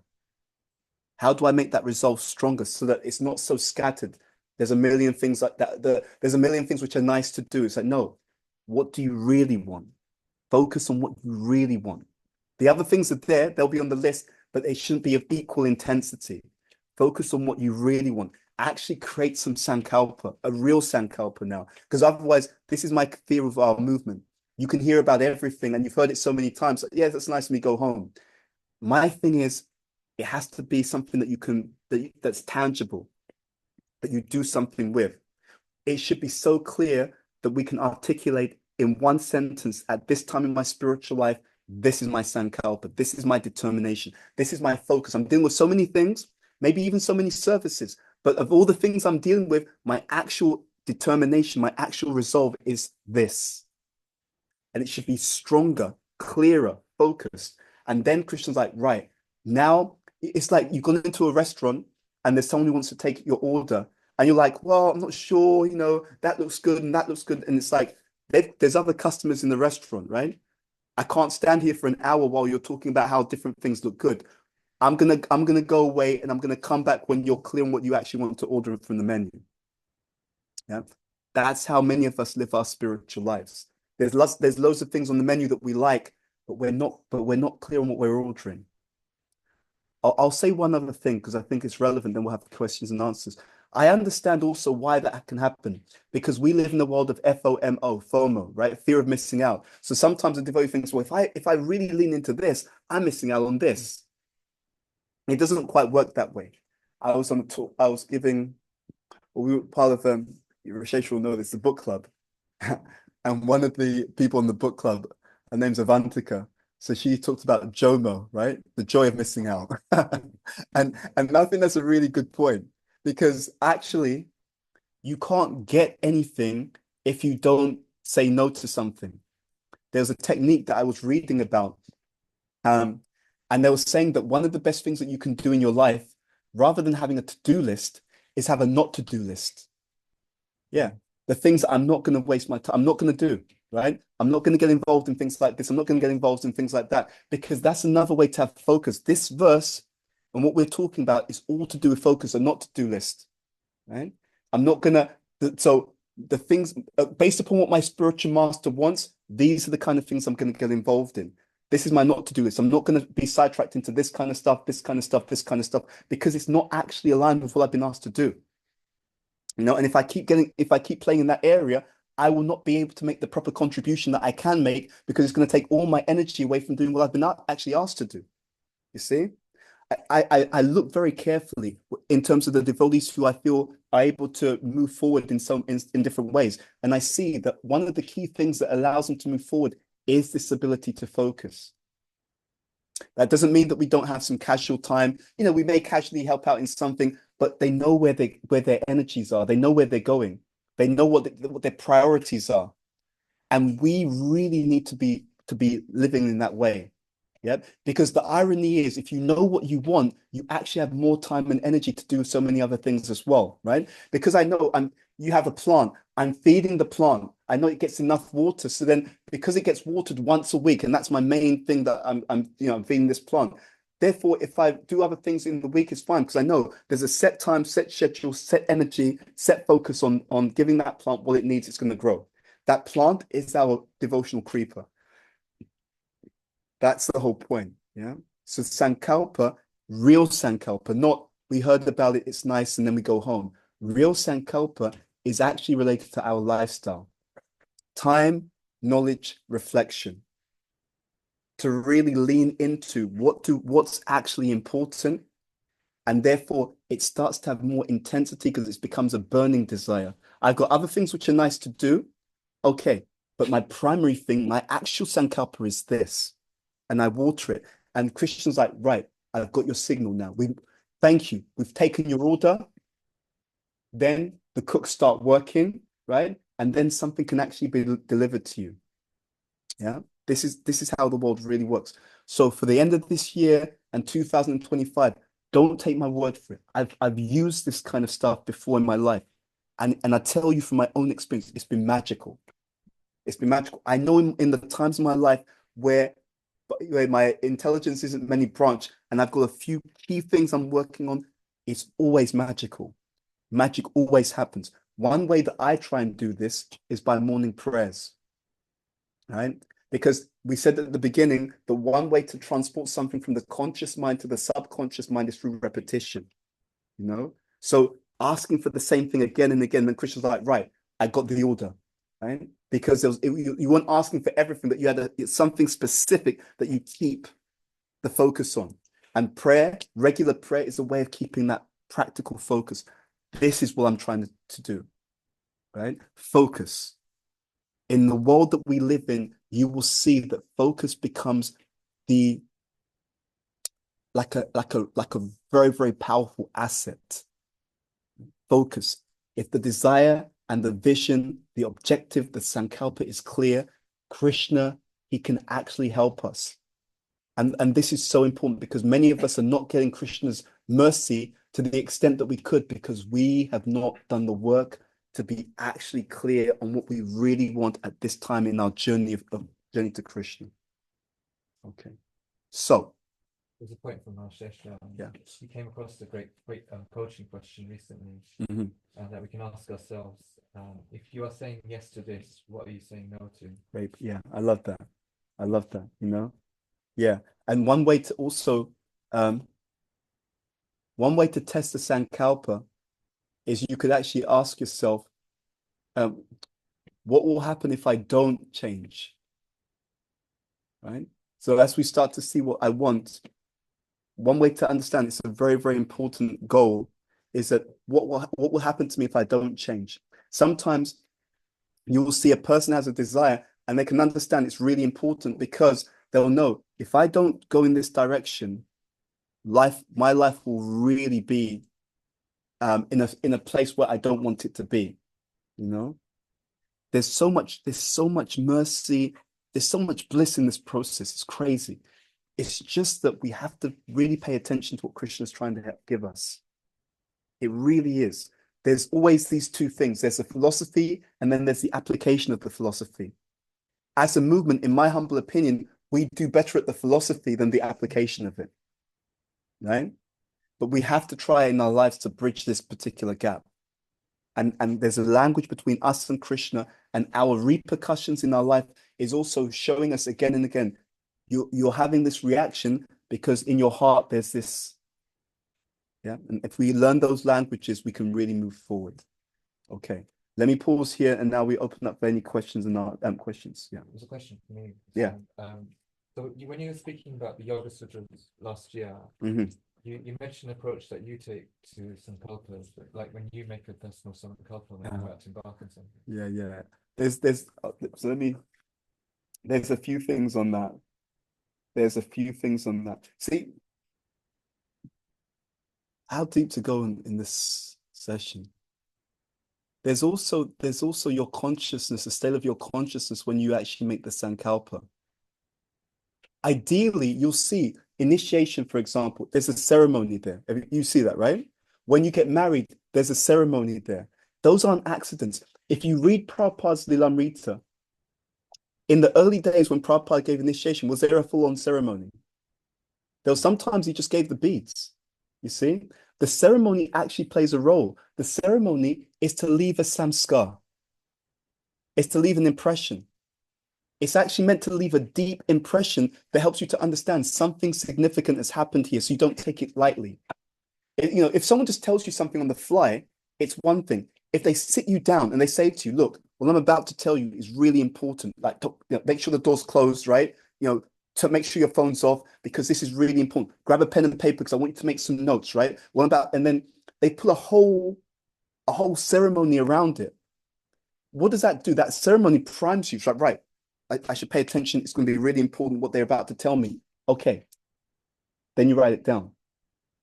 That whole process of setting things up in a certain way, it allows you to focus. And this is interesting. My spiritual master also said this. When you do your spiritual practices, when we do our spiritual practices and our services with attention, that service and that activity and that sadhana penetrates the subconscious mind. Right? So this is also important for transformation. Because if I think I'm going to do my practices completely scattered and it's going to be transformative, think again. You'll always get something. Again, we hear about being attentive. And if you survey the ISKCON devotees and say, why should we be attentive? Prabhupada said, all right, why did Prabhupada say? Well, Krishna likes it. Right. It's not so much understood. It's part of the process of transformation. If it's done with attention, that chanting penetrates the subconscious mind. And yam yam vapi smaran bhavam. That whatever's in your subconscious mind, that's what's coming up at the time of death. Right? Whatever's deep in our consciousness, that's what's going to come up at the time of death. It's not what's superficially in our consciousness. It's the deep samskars that come up at the time of death. Yeah. So when we do things, there's a few other things to having a very deep samskar. Attention makes it a deep samskar. Contemplation makes it a deep samskar. Repetition makes it a deep samskar. Commitment. That means it's not just that you said you're going to do it. See, again, the marriage ceremony, what happens? You're making a commitment before the entire community, right? Because they know that at some point you're gonna want to get out of it. You might want to get out of it, right? So you make a commitment to the entire community, and they're there to help. That's the other thing. They're there to help, right? So it's there for us to deepen our resolve. That's the whole point. It's all part of us deepening our resolve. The rigmarole, the ceremony around it, all of that kind of stuff is to deepen our resolve. So we're more likely to follow through. And that also, because we're clear, Krishna's clear. You want this in your spiritual life and you're clear on what you're looking for, I will help you. It's also a side effect of studying Prabhupada's books. Because Prabhupada's books, they have the potency to clear up the mind and they stop the mind being so splayed out. And therefore, the signal becomes automatically stronger. And because the signal's stronger, Krishna will actually help. He's clear. This is what you're looking for. Does that answer your question? Yeah, I think there was something specific you said last time, but I can't remember what it was. Okay, I don't recall. Okay, sure. There was another question. Yeah, please. It's often emphasized to make advancement or even just to stay in KC, we need the association of like-minded devotees. Mm-hmm. Could you expand on the meaning of like-minded and finding developing these relationships. Yeah. So Prabhupada, he talks about this in Bhagavatam. I think it's third canto. There's a purport where Prabhupada, and the Sanskrit term that he uses is swajati, SWA-JATI. He said like-minded. And so practices, so it just means devotees who are supportive. There's a general meaning. So Prabhupada will sometimes say like-minded. What he means is between devotees and non-devotees, who's like-minded? It's the devotees, right? And then let's say even amongst the devotees, you're into book distribution, right?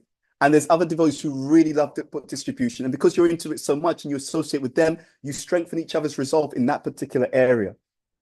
So we can look at it on the general level, and we can say that you will find that you're like-minded with different groups of devotees in different areas. What you should avoid is situations where you find that you're disenfused from practicing.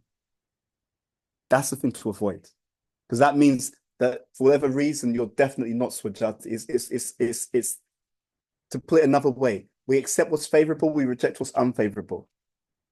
We love all the devotees, but you have limited capacity. So when you can get a recharge, you associate with those who give you that encouragement, that impetus to move forward. If you need to have challenging experiences with devotees, you don't need to go looking for it. Okay? That will come to you no matter what. Don't worry about that, right? So you don't go looking for trouble, okay? But the trouble that you need that will help you to move forward in Krishna consciousness, Krishna will send you that trouble, guaranteed. And that's good, by the way. That's also important. The challenges are also important for us. The challenges help to refine us. They help us to understand certain things, certain gaps that we may need to close within ourselves. My wife she was talking about this framework for like writing. I think it's called The Hero's Journey. Many of you will have heard of it. And it's a very, very interesting framework because actually they use it in all the Hollywood movies, good novels and stuff like that. What's very interesting, the person even in spiritual life who you feel is very antagonistic to you, they have certain specific qualities that you're meant to learn from. Again, action and reaction. It's not an accident. The ones who give you the most challenge, there's a reason, especially when you can't get away from them, right? It means that they have certain traits which are good for you to imbibe. Yep. So sometimes what you need to do is just figure out who are the devotees who I particularly struggle with. If you write down who they are, and then you think, what are the qualities that they have which I need to learn? Because it's a language. Our whole spiritual life is like that. There's a language. And what you'll find is if you learn the qualities that they've been brought into your life to teach you, they either don't give you so much trouble, or you don't even have to deal with them. Yeah. But if you don't learn, then even if you think, right, I've got rid of that person in my circle, they're giving me a hard time, Krishna will send someone like them to give you to hassle you again. Because they're just a carrier. They're the messenger of a particular lesson. There are no accidents. I told you, honestly, the more I understand this, that there's no accidents and Krishna's behind everything, it becomes amazing. Because you can really see, right, that devotee who gives you a hard time, if you look at it objectively, what am I meant to learn from that situation? It's a life changer. Honestly, and I've seen that in my life. I've seen that in the lives of so many other devotees. It really is. It's real. Yeah. Okay. Okay. So I hope that answered the question about Swajati. So just to reiterate, Swajati first of all means devotees, and then in the association devotees, accepting the 6 principles of surrender. The first one is to accept what's favorable. Second is to reject what's unfavorable. So then you apply that lens in the association. So where can I go to get as much Krishna consciousness, inspiration, advancement, encouragement as possible in a way that particularly helps me to move forward? Lean into that. Our movement has millions of devotees, right? You shouldn't sleepwalk in devotional service. Go for where you can get as much nectar as possible because our life is short. Our trouble is that we live even in our Krishna conscious life as if we'll have all the time in the world, but we shouldn't think that. We should think, I want to do the best that I can according to the options available with me today so that I can make that advancement. And all the advancement I make, as I said, will be tested at the time of death when the deep samskars are going to come up. Yeah, like that. Yeah. One more question. Are there any indicators which reveal to us if we are acting outside our level of adhikar when it comes to making sankalpas or goals to advance? Yeah. The first sign is that you can't maintain it. Yeah, that's the first sign. You can't actually maintain it. So that sankalpa was not realistic. So that's the first sign. There's a few other things to look for. If you're initiated, your sankalpa you should be able to see a connection between your sankalpa and the instructions you've been given by your guru, right? Even if it's not a direct connection, but it helps you to go in that direction. So it should be in line with the general instructions and or specific instructions you've been given by your guru. But if your sankalpa goes against what your guru's told you to do or against the general instructions of Krishna consciousness, is bogus. Yeah. Okay. Any other question or comment? I saw your hand up. Roman. Just a quick question. So now when we have like a sankalpa or we work towards a goal, there's going to be a lot of obstacles, and the difference between people who have a breakthrough is sometimes they're very persistent in the face of those obstacles. But sometimes those obstacles can also tell us that that's not meant for us. Yes, How yes. can we tell like when is it? Which case? Great point. Could you just repeat the question? Yes. So sometimes we have a sankalpa, we're moving in that direction, there are obstacles, and some people are persistent to break through, but sometimes the obstacles are there to tell us that you're going in the wrong direction, which is absolutely true. Therefore, what we see in Guru Sadhu Shastra is we're meant to engage in the journey towards the sankalpa in the sattvic way. That means I'm doing it. This is what my spiritual master said. He said, when you're trying to serve, he said, make sure that the devotion is there. So it's not just an activity. Anyapilasata shunyam, yana kamada navritam, anukulina Krishna no shilanam bhakti uttama. So that formula is an activity, but it doesn't just say an activity. It's an activity done favorably for the pleasure of Krishna, free of the desire for karma and jnana.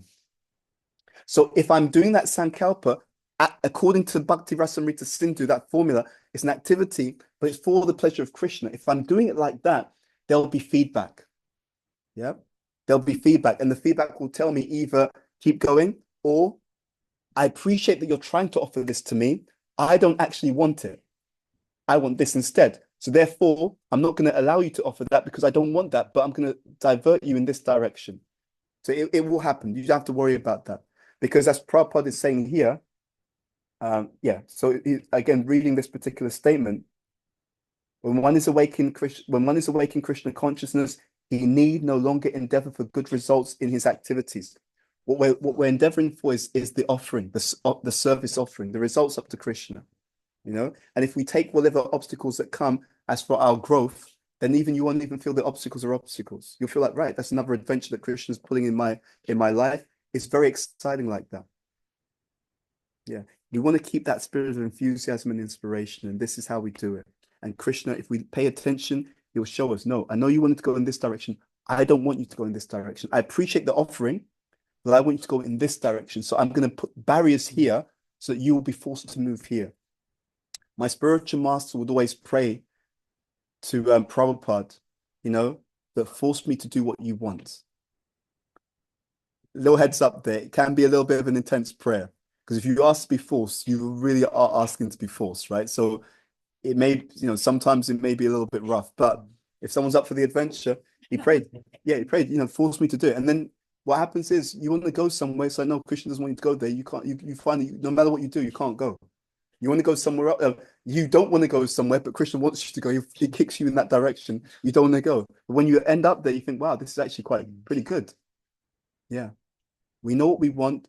Krishna knows what we actually need. So someone who's intelligent says, Krishna, you know what's best for me. You organize my journey. You arrange things in such a way that I get to you. To answer your question. Thank you. Any other question or comment? I think, yeah.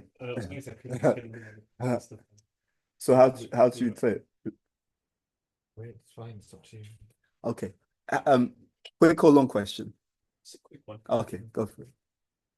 You were saying with sankalpa, we need to meditate on it, and then things can arrange like that. I was just curious if that can also happen subconsciously, negative things. So people who maybe think, oh, hopefully this doesn't happen, then actually bad things can happen. Oh yeah, definitely. So there's a statement. Yeah. So if we, just like we think of a sankalpa, we meditate on it. If we meditate on a negative thing, can that cause that negative thing to occur? Absolutely. So there's a statement that worry is a prayer for something that we do not want. There's some psychologists say that we have, I think, 35,000 thoughts every single day. And the vast majority of them are negative. And that's also because of a lack of sankalpa, by the way. You see, that we all know the saying that a devil makes work, an idle mind is the devil's workshop. We all know the saying. So if you don't have something positive to contemplate, likelihood is Maya will give you something negative to contemplate. You see, it's that simple. It goes back to the principle of the principle of having a higher taste. What's the Sanskrit for that? Anyone remember the Sanskrit in Bhagavad Gita? Krishna. Yes, Paramdrisvanivartate. Thank you. Yeah. So if I don't have something positive for my mind to be, engaged in, absolutely no doubt in Kali Yuga, it'll be flooded with all kinds of negative things. If I don't have a positive place to go, I'm going to be pulled in negative directions. Yeah. So I would even go so far as to say, based on what you're saying, Sankalpa isn't a nice to have. Increasingly in Kali Yuga, Sankalpa is a necessity to have a positive way of engaging the mind. Sankalpas could be even as simple as, over the next year, I'm going to read the entire Bhagavatam, right? Or CC. Sankalpa could be, I'm going to wake up at a certain time every morning, right? A Sankalpa could be that for this particular project, I'm going to, let's say Sankirtan, like the book distribution marathon's coming up. A Sankalpa could be, based upon what I did last year, I'm going to distribute these many books, right? Or it could even be, I'm going to stop this many people, right? Because whether they take a book or not is another story. But whether I stop them or not, that's in my power. So on the street, I'm going to stop this many books, or I'm going to stay out on the street for this many hours, whatever it is. But our lives and our mental health actually becomes much better just by having sankalpas, right? Because the mind is a gift in that sense. It's an energy of Krishna. And this is a way that we can engage it and make it less of an enemy and more of a friend. Yeah, does that make sense? Okay, thank you. Yes. Something small. Thank you so much. I really appreciate the class. On the point about like seeing obstacles as, like you said, opportunities. Sometimes slightly, just like a small part to this is that I was thinking sometimes seeing the world in that way can be like you can kind of go in the wrong direction with it and start to see, like, for example, if someone, say, is being really rude to me and like being quite offensive, and I might see, I need to learn something from what they're saying. But you could maybe accept quite a lot of abuse by seeing it as an opportunity.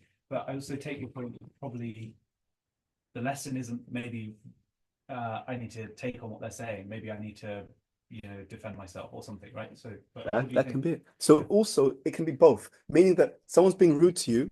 The lesson may be you may actually defend yourself or stand, or create healthy boundaries. But later on, you go away and you listen to what they said, and you think, yeah, the way they said it was right for me to take space. And I didn't like what they said or the way that they said it, but there's some grain of truth here, right? And you're not doing it because you're letting them have a victory over you, even though they're being rude. You're doing it for yourself. You're doing this like, right, let me just learn the lesson, right? Because the only person who benefits from learning the lesson is us. You see the point? So it's like, however it comes, let me learn the lesson. That's actually me loving myself. That's actually a form of self-love, because like, right, do I have the option to either suffer or learn, right? Clearly, if I want to do good for myself, let me just learn the lesson so I don't have to go through some difficulty unnecessarily. I'm going to really encourage all of you, and that is something I've been trying to do, and I really find it so useful. I'm going to encourage all of us, however messages are delivered, really try and understand what is it, what are some of the things which have happened to me because of things in myself, actually, and what can I learn from that, and how can I, and if I learn the lesson, what does it look like? How do I show up differently if I've actually learned that lesson? So this devotee I was speaking to and having some challenges, the whole thing is that their expectations of some devotees, I'm basically telling them, your expectation is unrealistic. And also, the other thing, and I sent them something that their spiritual master said on this as well. The other thing I was sharing with them is, if devotees will make mistakes sometimes, your job is to have compassion and help them. Not to be like, oh, but they, I thought they were like this and they're like that. Well, yeah, but you also make mistakes. So your job is to have compassion and help them to improve. Just in the same way that we would want to have compassion, and we would want people to have compassion with us and help us improve. And that improve doesn't mean that you have to suddenly become their assistant. It could be that based upon who they are in the relationship, you love them from a distance, but you're praying for them, right? But this is the point. And I kept seeing to this particular person, I knew if that person grasps this lesson, they will fly because they're so incredibly sincere. But if they don't grasp that lesson, I guarantee you, they're gonna just have one shock after another shock after another shock, because their expectation of devotees is completely out of sync with what's actually given in the scriptures. Completely out of sync. And I've seen people like that. I've seen people leave because of that. When that happens too many times, you get hurt too many times because you thought that they should behave like this and then they treated you like that. Then after a while, you think like, you know what, I don't believe in this process. But it doesn't have to be that way. Yeah. So sometimes you may even create boundaries, but you still are attentive to the fact that actually I didn't like the way the person spoke to me or what they did. But to be honest, there's still a gem there. Yeah. And that's what you always want to collect. Yeah. Okay. So I think we'll stop here. Pleasure to speak about this with all of you. Yeah, I think it's time for Prashad.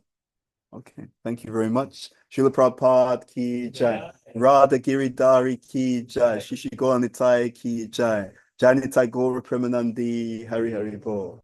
Okay. Prashadam time.